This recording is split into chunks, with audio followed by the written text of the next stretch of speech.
ونرجع تاني لكان يا مكان ولغاية فين صدقت الأوهام.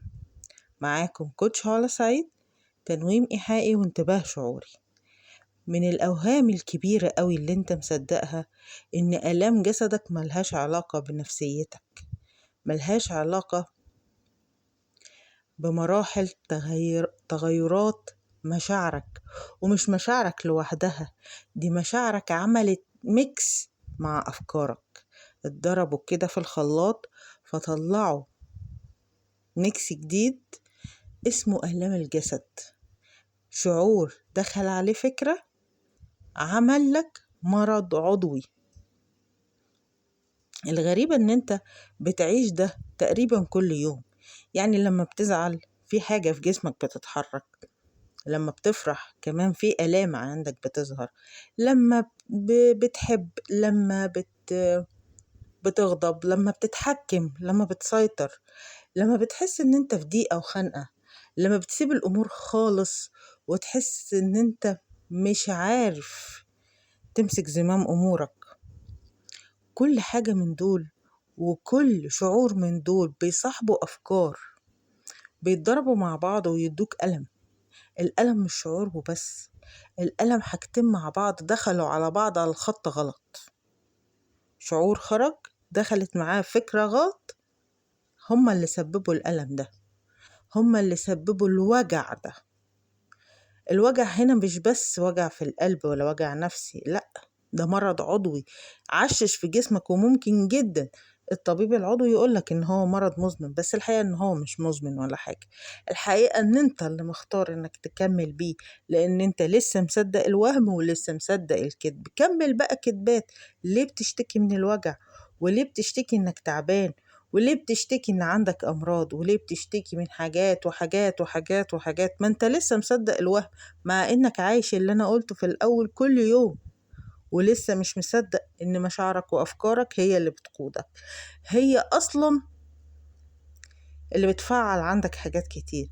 لسه مش مصدق ان انت مختار ان انت تتساق من بره، من المجتمع مرة، تتساق من بره من منظومات تانية مرة، تتساق من جوه نفسك انك تختار ان انت تسيب نفسك لعبة في ايدين مشاعرك وافكارك، مش انت تبقى ربان السفينة اللي انت راكبها اللي هي جسمك.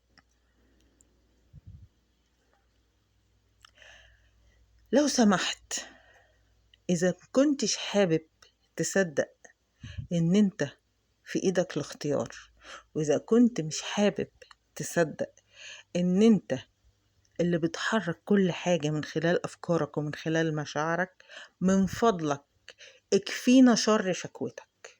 من فضلك ما تمشيش تشتكي.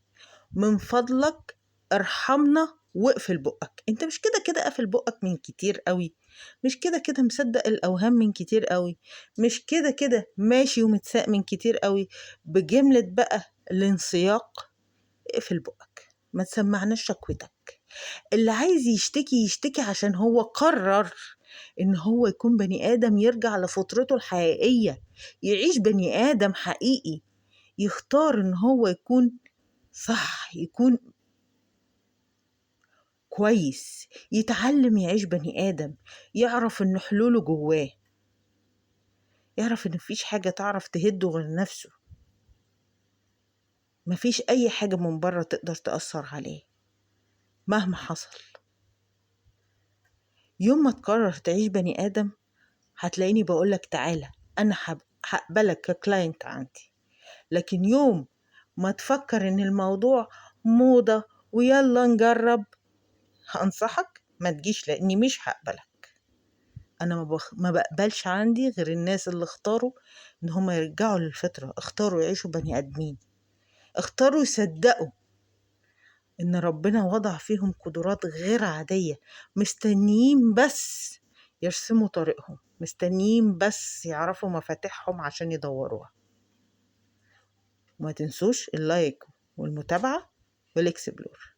تحياتي لكم.